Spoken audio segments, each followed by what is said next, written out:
नमस्कार सभी छात्र छात्राओं को, सभी साथियों को नमस्कार।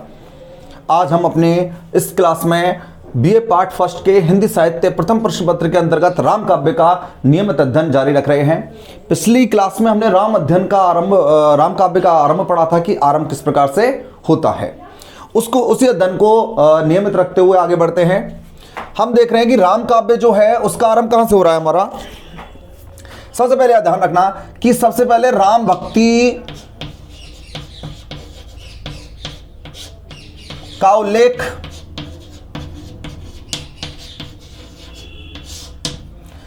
का आलवार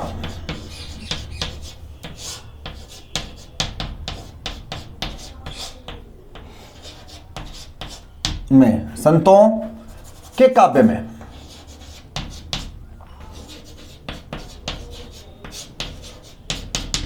कि राम भक्ति का जो उल्लेख मिलता है सर्वप्रथम कहां मिलता है हमें, आलवार संतों के काव्य में। अच्छा, आलवार जो संत थे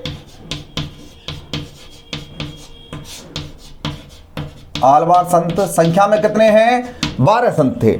आलवार संत कितने हैं संख्या में? 12 हैं।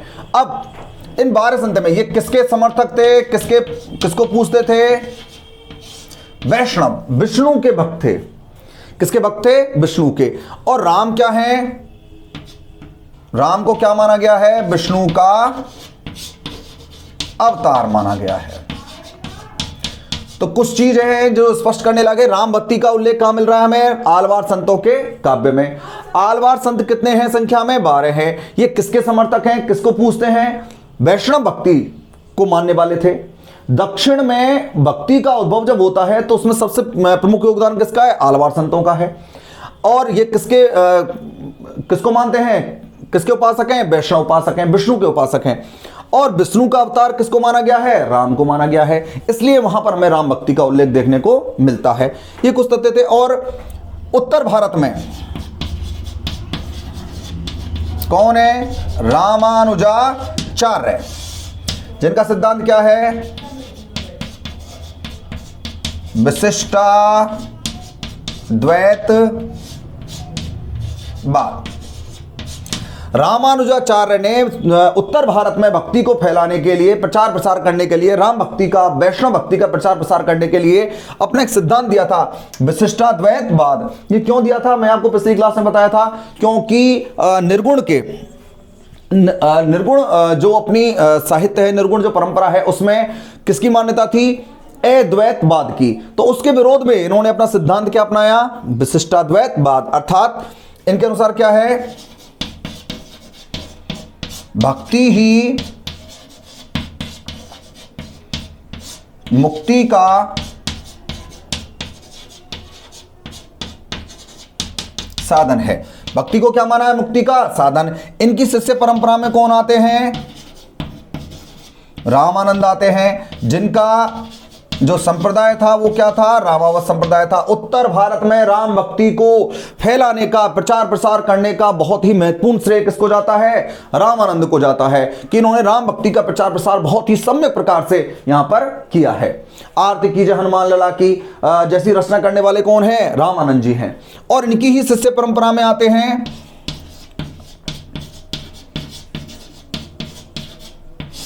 तुलसीदास, जिनका लिखा हुआ कौन सा ग्रंथ है?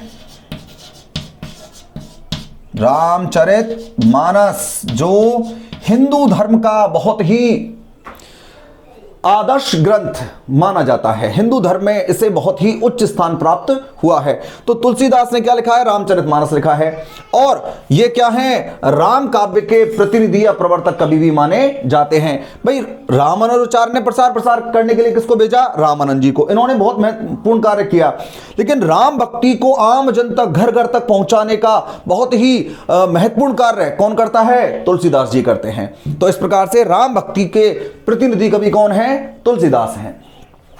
इनके ग्रंथ का क्या नाम है? रामचरितमानस है, जो हमारे घर घर में पूजनीय है, घर घर में उसकी उपासना की जाती है। बहुत ही उसे कह सकते हैं कि आप बहुत पवित्र और एक धार्मिक ग्रंथ के रूप में, धर्म के रूप में, धर्म की स्थापना के रूप में वह ग्रंथ जो है बहुत ही महत्वपूर्ण माना जाता है। देखिए, तो हमने देखा राम भक्ति का उल्लेख आलवार संतों के काव्य में है। आलवार संत कितने हैं? 12 हैं। किसके उपासक हैं? वैष्णव भक्ति के उपासक हैं। वैष्णव भक्ति के राम को किसका अवतार माना गया है? विष्णु का अवतार माना गया है। रामानुजाचार्य का सिद्धांत कौन सा है? विशिष्टाद्वैतवाद सिद्धांत है, जो किसके विरोध में था? अद्वैतवाद के विरोध में था। इनके अनुसार भक्ति ही क्या है? मुक्ति का साधन है। रामानंद ने कौन संप्रदाय की स्थापना की थी? रामावत की। और इनकी शिष्य परंपरा में आगे जाकर कौन आते हैं? तुलसीदास आते हैं, जिन्होंने क्या लिखा है? रामचरितमानस लिखा है। और ये क्या माने जाते हैं? ये राम काव्य के प्रवर्तक या प्रतिनिधि कवि माने जाते हैं। राम काव्य के प्रवर्तक या प्रतिनिधि कवि कौन है? तुलसीदास हैं। ये किस परंपरा में है? रामानुजाचार्य की परंपरा में है, क्योंकि इनकी परंपरा में कौन है? रामानंद। और रामानंद की शिष्य परंपरा में कौन है? तुलसीदास। तो तुलसीदास पर सर्वाधिक प्रभाव किसका दिखाई देता है? विशिष्टाद्वैतवाद का सर्वाधिक प्रभाव किस पर दिखाई देता है? तुलसीदास के काव्य में हमें विशिष्टाद्वैतवाद सिद्धांत का सर्वाधिक प्रभाव दिखाई देता है। तो ये कुछ तथ्य थे राम काव्य से जुड़े हुए। अब हम राम काव्य की प्रवृत्तियों के बारे में आज हम अध्ययन प्राप्त करेंगे कि राम काव्य की प्रवृत्तियां प्रमुख क्या हैं। देखते हैं आगे बढ़ते हुए राम काव्य की प्रवृत्तियां कौन कौन सी हैं।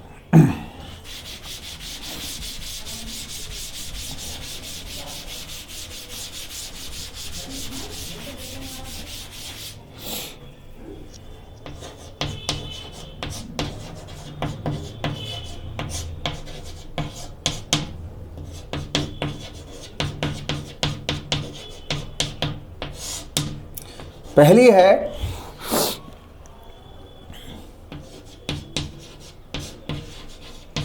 राम का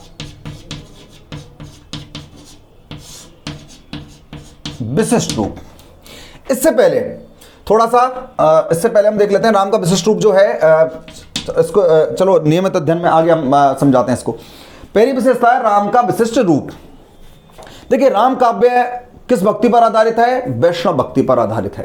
राम को किसका अवतार माना है? विष्णु का अवतार माना है। अब राम काव्य जो है, जो राम काव्य है, जो सभी महत्वपूर्ण जो कवियों द्वारा लिखा हुआ है, उनमें सबसे जो महत्वपूर्ण कृति मानी जाती है वो कौन सी है?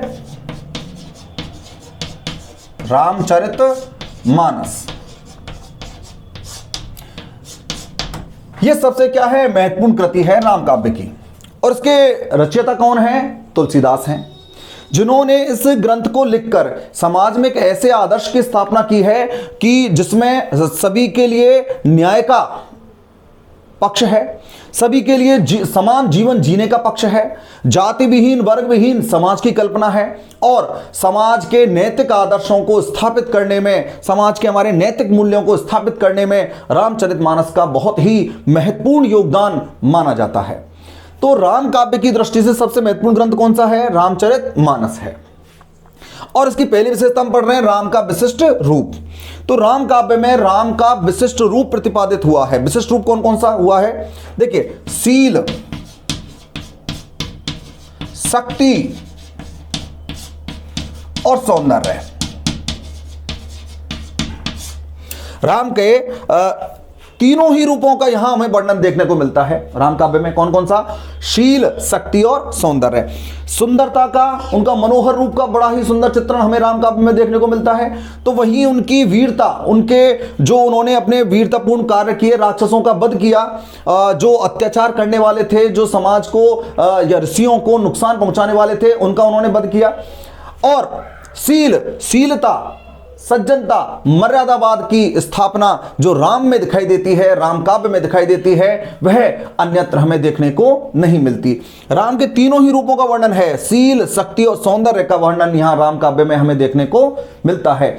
कि वे अपने पिता ने उनको एक बार कहा, उसके बाद उन्होंने ये भी नहीं पूछा कि कारण क्या है। उन्होंने 14 वर्ष के वनवास को स्वतः ही अपने आप पिता के कहने मात्र से ही स्वीकार कर लिया। वहीं उन्होंने इस शीलता को सामान्य मानव के रूप में स्वीकार किया है। अर्थात वहां वो भगवान या किसी चमत्कार का प्रदर्शन नहीं करते हैं, वो क्या कर रहे हैं, एक सामान्य मानव की तरह अपने पिता का कथन मानकर पितृभक्ति का, पुत्र भक्ति का बहुत ही श्रेष्ठ उदाहरण हमारे सामने प्रस्तुत करते हैं। तो राम काव्य की पहली विशेषता है राम का विशिष्ट रूप। राम के शील, शक्ति और सौंदर्य का वर्णन हमें राम काव्य में स्पष्टतः देखने को मिलता है। अगली प्रवृत्ति देखते हैं। अगली इनकी प्रवृत्ति है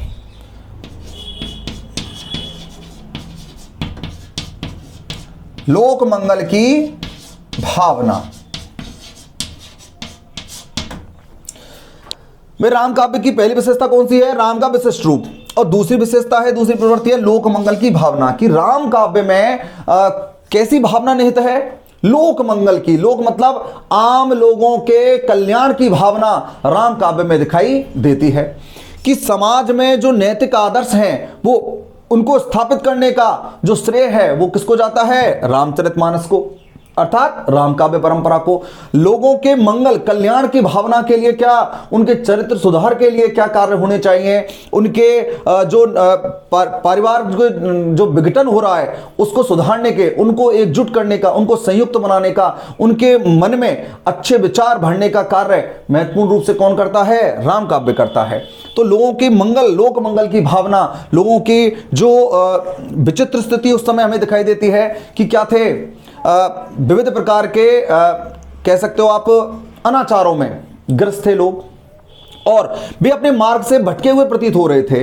लेकिन जब राम काव्य का प्रचार प्रसार हुआ तो राम के चरित्र से प्रभावित होकर वे सदमार्ग पर जाने के लिए प्रेरित होते हैं, अच्छा अपना लक्ष्य चुनते हैं, अच्छा कार्य करते हैं, अपने कर्मों को सुधारने का प्रयास करते हैं। तो व्यक्ति के कर्म, ज्ञान और भक्ति को पवित्र बनाने के लिए, उनको श्रेष्ठ बनाने का कार्य कौन सा काव्य करता है, राम काव्य करता है। इसलिए यहां पर कौन सी भावना दिखाई देती है, लोक मंगल की भावना हमें दिखाई देती है। कौन से काव्य में, राम काव्य की दूसरी विशेषता कौन सी है, लोक मंगल की भावना, कि आम लोगों के कल्याण के लिए काव्य लिखा गया है, जगत के कल्याण के लिए काव्य लिखा गया है, कि इसको पढ़कर वह अपने लक्ष्य निर्धारित कर सकता है, अपनी जीवन को यह नई दिशा दे सकता है कि हमें जीवन में क्या करना है, हमारे कर्तव्य कैसे होने चाहिए, हमारे राज्य के प्रति क्या कर्तव्य होने चाहिए, हमारे पिता, पुत्र, पत्नी आदि सभी के क्या कर्तव्य हैं, उनको निर्धारित करने वाला काव्य कौन सा है, राम काव्य है। इसलिए यहां पर हमें लोक मंगल की भावना इसमें इस काव्य में दिखाई देती है। अगली प्रवृत्ति है समन्वयवाद, बहुत ही महत्वपूर्ण।